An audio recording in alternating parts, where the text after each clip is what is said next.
नमस्कार, आप देख रहे हैं न्यूज इंडिया। आपके साथ मैं हूं अभिषेक। 8 बजे की 8 बड़ी खबरें सबसे पहले आपको बताते हैं।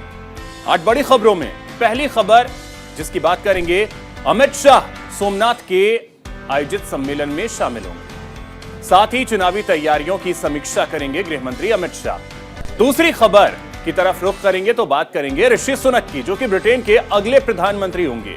कंजर्वेटिव पार्टी ने ऋषि सुनक को अपना नेता चुन लिया। तीसरी खबर होगी जिस पर नजर डालेंगे तो केरल के राज्यपाल ने 9 वीसी से इस्तीफा मांगा था। साथ ही कुलपतियों ने अभी तक इस्तीफा नहीं दिया है। चौथी खबर होगी चक्रवाती तूफान सितरंग की, जो कि कुछ समय बाद बंगाल की खाड़ी में जो तूफान उठा है समुद्री सीमा से टकरा सकता है। वहीं कई इलाकों में भारी बारिश और बाढ़ की आशंका जताई गई है। पांचवी खबर की ओर रुख करेंगे और बात करेंगे दिल्ली और एनसीआर की, जहां पटाखों में की वजह से एक बार फिर से हवा बहुत ज्यादा खराब हो गई है। प्रदूषण का स्तर एक बार फिर से बढ़ गया है। सरकार के आदेशों के बावजूद दिल्ली एनसीआर में कई जगहों पर नियमों का उल्लंघन हुआ। बात छठी खबर की करें तो आज सूर्य ग्रहण के चलते केदारनाथ मंदिर बंद रहेगा। सुबह 4:26 से लेकर 5:32 तक सूर्य ग्रहण रहा।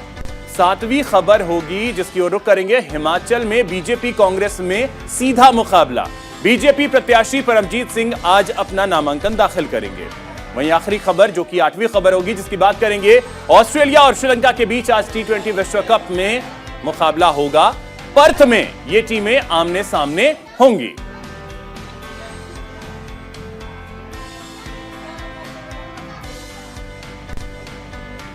तो चलिए सबसे पहली खबर आपको बताते हैं। बात करेंगे अमित शाह की। सोमनाथ में आयोजित सम्मेलन में शामिल होंगे अमित शाह। चुनावी तैयारियों की समीक्षा भी करेंगे गृह मंत्री अमित शाह। आपको बता दें कि विधानसभा चुनाव को लेकर वोटों को साधने में अब बीजेपी पूरी तरीके से जुटी हुई है। इससे पहले भी बीजेपी ने गुजरात के 2 क्षेत्रीय स्तर पर बैठक की थी।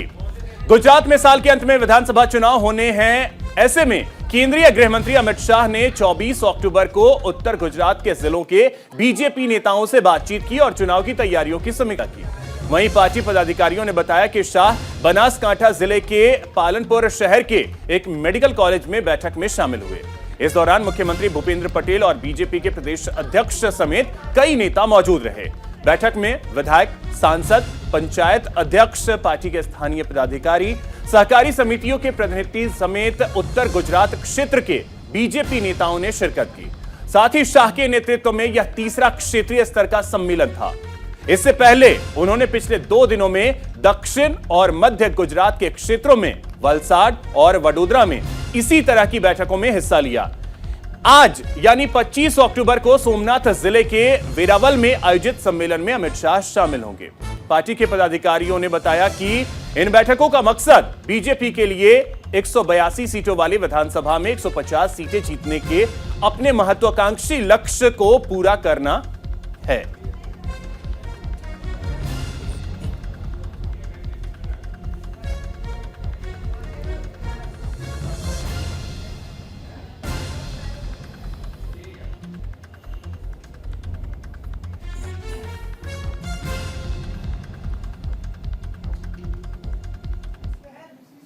और चलिए एक और बड़ी खबर आपको बता दें, ब्रिटेन के अगले प्रधानमंत्री होंगे ऋषि सुनक। यह बड़ी खबर आपको बता दें, भारतीय मूल के ऋषि सुनक ब्रिटेन के अगले प्रधानमंत्री होंगे।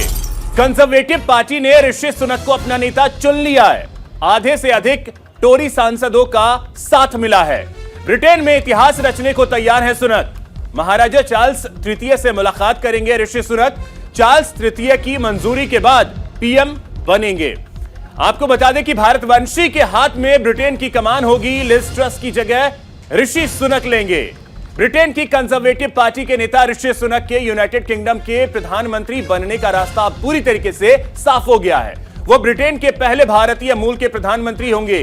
पेनी मॉर्डन के दौड़ से हटने के बाद यूनाइटेड किंगडम की कंजर्वेटिव पार्टी ने ऋषि सुनक को अपना नेता चुन लिया।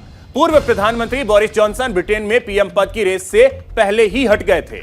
इसके बाद भारतीय मूल के ऋषि सुनक को प्रधानमंत्री पद का प्रबल दावेदार माना जा रहा था। सुनक को पिछली बार टोरी मतदान में हार का सामना करना पड़ा था। इसके बाद ब्रिटेन की कमान लिज ट्रस के हाथों में चली गई थी। हालांकि बीते दिनों लिज ट्रस के इस्तीफे के बाद सुनक की किस्मत पलटी और यूके के पीएम की रेस में सबको पछाड़ते हुए पीएम की कुर्सी तक पहुंच गए। पेनी मॉर्डंट के रेस से हटने के बाद गवर्निंग कंजर्वेटिव पार्टी के नेता के रूप में उन्हें निर्विरोध चुन लिया गया। ऋषि सुनक ब्रिटेन के पहले भारतीय मूल के प्रधानमंत्री के रूप में इतिहास रचने को तैयार हैं। 42 वर्षीय सुनक ने 357 टोरी सांसदों में आधे से अधिक का सार्वजनिक समर्थन हासिल कर लिया। कंजर्वेटिव पार्टी के सांसदों की समिति के अध्यक्ष सर ग्राहम बैडी ने संसद परिसर में इसकी घोषणा की।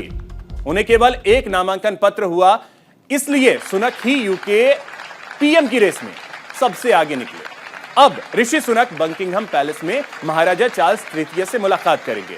महाराजा चार्ल्स तृतीय से मुलाकात के बाद वह प्रधानमंत्री के रूप में लंदन स्थित प्रधानमंत्री कार्यालय यानी 10 डाउनिंग स्ट्रीट में कदम रखेंगे। ऐसा पहली बार है जब भारत पर वर्षों राज करने वाले ब्रिटेन की सत्ता एक भारतवंशी के हाथ में होगी। हालांकि सुनक के सामने ब्रिटेन को आर्थिक मंदी से निकालने की बड़ी चुनौती भी है। ऋषि सुनक पूर्व में सख्त फैसले लेने के संकेत दे चुके हैं। ऋषि सुनक वित्तीय मसलों पर अच्छी समझ रखते हैं क्योंकि वो बोरिस जॉनसन की सरकार में वित्त मंत्री के तौर पर अपनी काबिलियत साबित कर चुके हैं।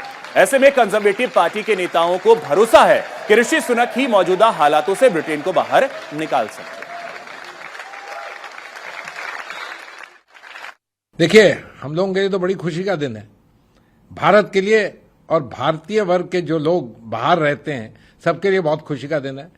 ऋषि सुनक ग्रेट ब्रिटेन के प्राइम मिनिस्टर बनेंगे। ये याद रखिएगा, great Britain permanent 5 members of the UN security council में G7 का मेंबर है। एक बहुत ही शक्तिशाली देश है, चाहे जो भी हम कहें पिछले 70 साल में वगैरह, member of the security council G7 के मेंबर हैं। उसके प्रधानमंत्री भारतीय मूल के लोग हों, हम लोगों के लिए इससे ज्यादा कौन सी प्रशंसा की बात हो सकती है। बहुत अच्छी बात है और मैं मानता हूं कि ये चीज उस लिहाज से भी अच्छी होगी कि ये एक तो सारी दुनिया में ग्रेट ब्रिटेन के लिए भी ये साबित करता है कि डेमोक्रेसी इज अलाइव देयर और जो लोगों को चाहिए वही होता है। साथ में हमारी तो अपनी प्रशंसता है ही है क्योंकि उनका भारत के साथ लिंक है, उनकी अपनी फैमिली का लिंक है, साथ में उनकी वाइफ जो है वो तो हमारे यहाँ इन्फोसिस के फाउंडिंग चेयरमैन नारायण मूर्ति जी की बेटी है। सो भारत में तो उल्लास है ही है और होना भी चाहिए। अब चलिए आपको ग्राफिक्स के जरिए बताते हैं कि आखिर ऋषि सुनक हैं कौन। उनके बारे में भी जान लेते हैं कि ऋषि सुनक हैं कौन और वो ब्रिटेन की सत्ता संभालने के लिए तैयार हैं।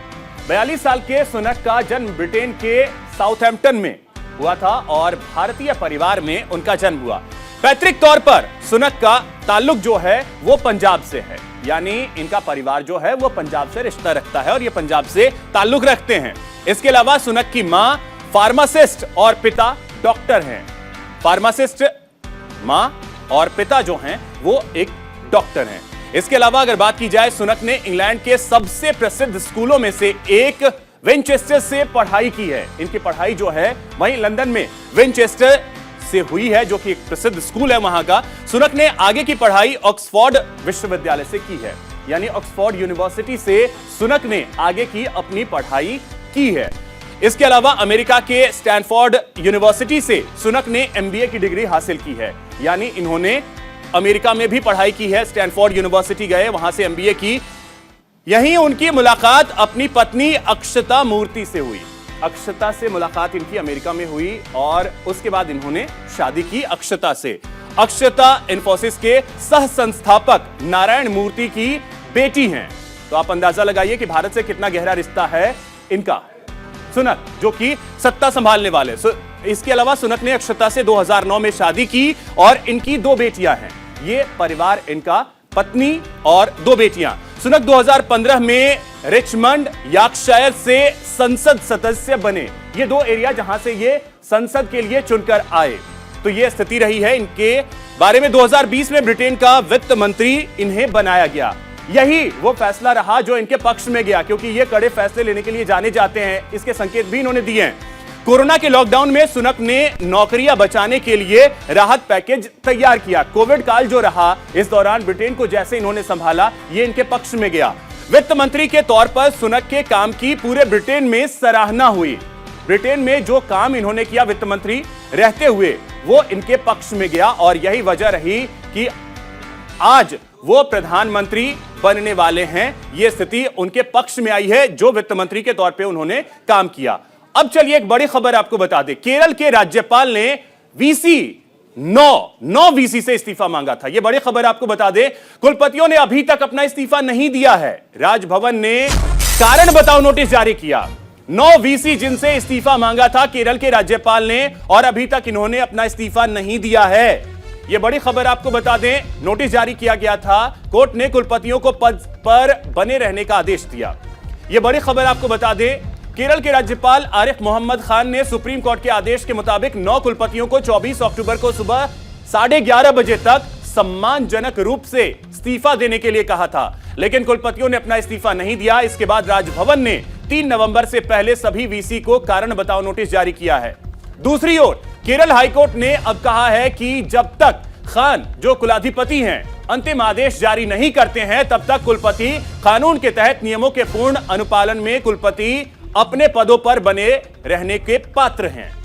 वहीं केरल के राज्यपाल ने कहा कि उन्होंने केवल कुलपतियों से पद छोड़ने का अनुरोध किया, क्योंकि सुप्रीम कोर्ट ने राज्यों को आदेश दिया कि यूजीसी के दिशा निर्देशों के खिलाफ की गई नियुक्तियों की कोई भी नियुक्ति वॉइड एबी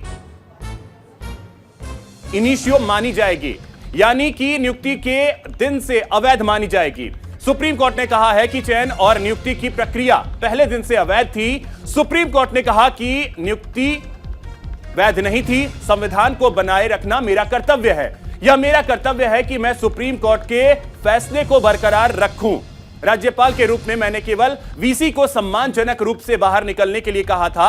मैं एक नए वीसी की नियुक्ति की प्रक्रिया शुरू करने के लिए बाध्य हूं। सुप्रीम कोर्ट ने नई चयन प्रक्रिया शुरू करने के अलावा मेरे लिए कोई विकल्प नहीं छोड़ा है।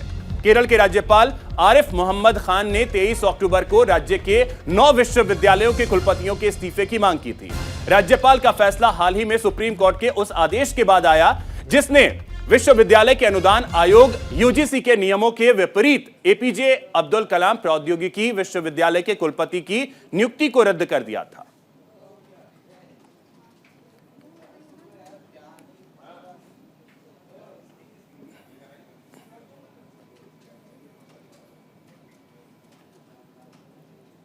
और चलिए एक बड़ी खबर आपको बताते हैं, चक्रवाती तूफान सितरंग की बात की जाए तो इसने अब विकराल रूप धारण कर लिया है। आज बंगाल की खाड़ी से तूफान के टकराने की आशंका है। यह बड़ी खबर आपको बता दें, आज बंगाल की खाड़ी से तूफान के टकराने की आशंका है। कई इलाकों में भारी बारिश की संभावना है। भारी बारिश की वजह से जलजमाव की स्थिति कई जगहों पर देखने को मिल सकती है और इसकी वजह से सरकार अब पूरी तरीके से अलर्ट मोड में आ गई है। आपको बता दें कि चक्रवाती तूफान सितरंग हर गुजरते वक्त के साथ तेज होता जा रहा है।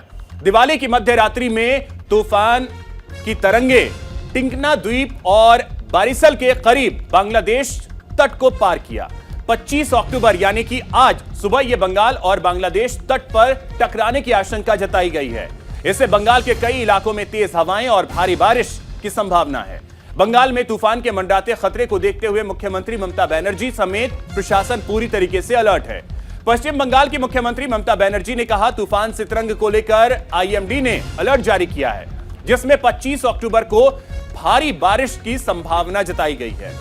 लोगों से अपील है कि बेवजह सुंदरवन समेत समुद्री इलाकों में बाहर न निकलें। राज्य सरकार ने इसके लिए पूरी व्यवस्था की है। तूफान सितरंग से नादिया जिले के उत्तर और दक्षिण 24 परगना के 1 या 2 स्थानों पर भारी बारिश की संभावना है। इसके अलावा दक्षिण बंगाल के मुर्शिदाबाद जिले में 1 या 2 जगहों पर हल्की बारिश हो सकती है। इन इलाकों के लिए मौसम विभाग ने येलो अलर्ट जारी कर दिया है। वहीं उत्तर 24 परगना और दक्षिण 24 परगना जिले में हवा की गति 70 से 90 किलोमीटर प्रति घंटे की रफ्तार से 100 किलोमीटर प्रति घंटे तक पहुंच सकती है। पूर्वी मिदनापुर जिलों में सुबह तक हवा की रफ्तार 40 से 50 किलोमीटर प्रति घंटे से बढ़कर 60 किलोमीटर प्रति घंटे तक पहुंच सकती है। दक्षिण बंगाल के पश्चिम मिदनापुर जिलों कोलकाता, हावड़ा, हुगली में सुबह 40 से 50 किलोमीटर की जो हवाएं चल रही हैं प्रति घंटे की रफ्तार से, वो 60 किलोमीटर प्रति घंटे की रफ्तार से चलने की संभावना है। बंगाल की उत्तरी खाड़ी के ऊपर 85 से 95 किलोमीटर प्रति घंटे की रफ्तार से हवाएं चल रही हैं, जो कि 105 किलोमीटर प्रति घंटे की रफ्तार से हवा चल सकती है।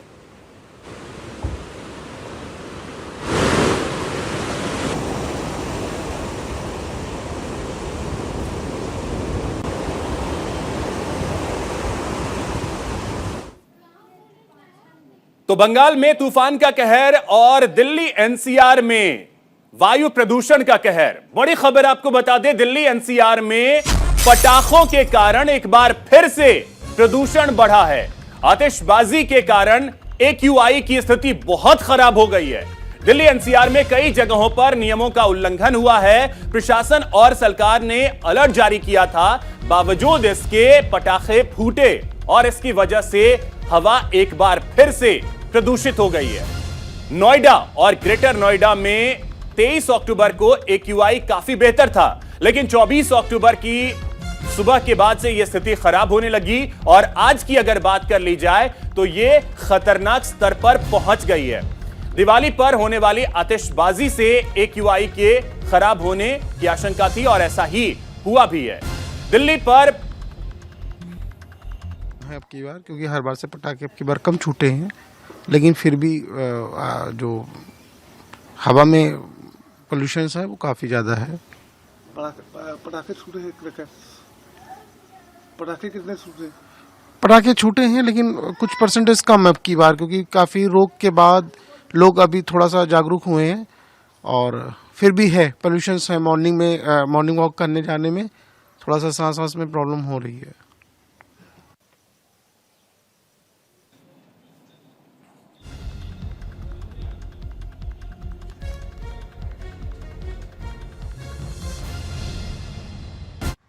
लास्ट 3-4 साल के हिसाब से देखा जाए तो बेटर फील हो रहा है और इसी वजह से मैं मॉर्निंग वॉक के लिए आया हुआ हूँ लोधी गार्डन।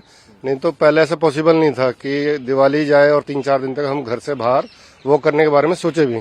ज्यादा नहीं है पॉल्यूशन, ठीक है पहले से। ज्यादा पॉल्यूशन तो है नहीं, आप भी देख रहे होंगे, विजिबिलिटी अच्छी है, साफ सुथरा है सब जगह। अच्छा बताइए कि तरह तरह के बैन लगाए जाते हैं, पटाखों पे भी बैन लगे हैं और भी तरह तरह के जो है काम किए गए हैं पॉल्यूशन कम करने के लिए। तो क्या लगता है आपको, कल जो पटाखों पे बैन हुआ था, आपके हिसाब से आपने देखा भी होगा लोगों ने कम जलाए हैं तब पॉल्यूशन कम हुआ है, या फिर कुछ ऐसी चीज़ें हो गई हैं कि पॉल्यूशन खुद ही करता है?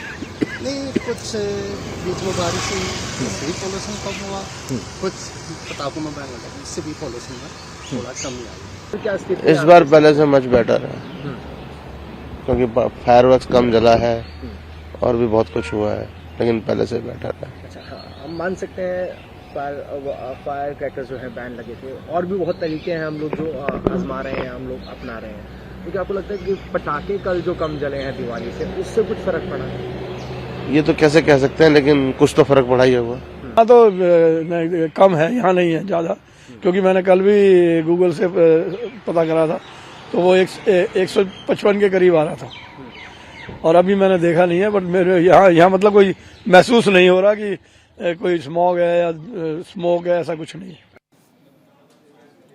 और चलिए एक और बड़ी खबर आपको बता दें, आज सूर्य ग्रहण के कारण केदारनाथ मंदिर बंद रहेगा। बड़ी खबर आपको बता दें,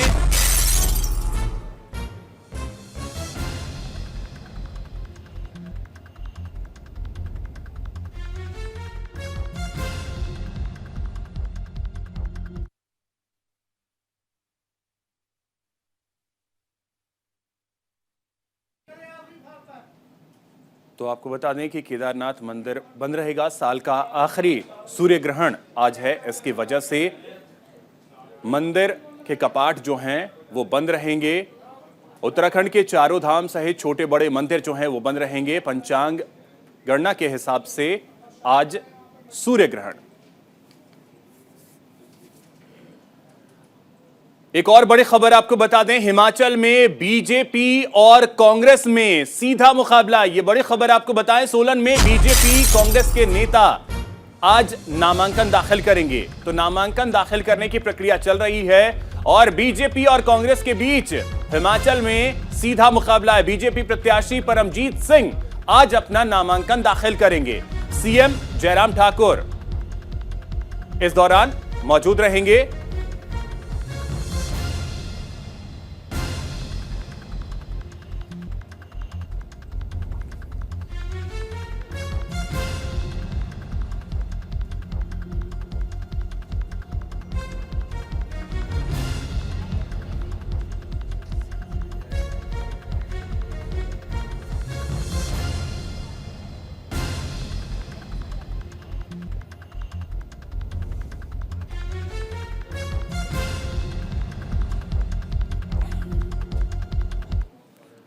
और चलिए अब बात कर लेते हैं T20 विश्व कप की। ऑस्ट्रेलिया और श्रीलंका के बीच आज मुकाबला खेला जाएगा। T20 विश्व कप में आज श्रीलंका और ऑस्ट्रेलिया आमने सामने होंगे। पर्थ में यह मुकाबला खेला जाएगा। मैच के बारे में अगर बात की जाए तो ऑस्ट्रेलिया अपना पहला मुकाबला हार चुकी है। ऐसे में जीत के इरादे से ऑस्ट्रेलियाई टीम मैदान में उतरेगी।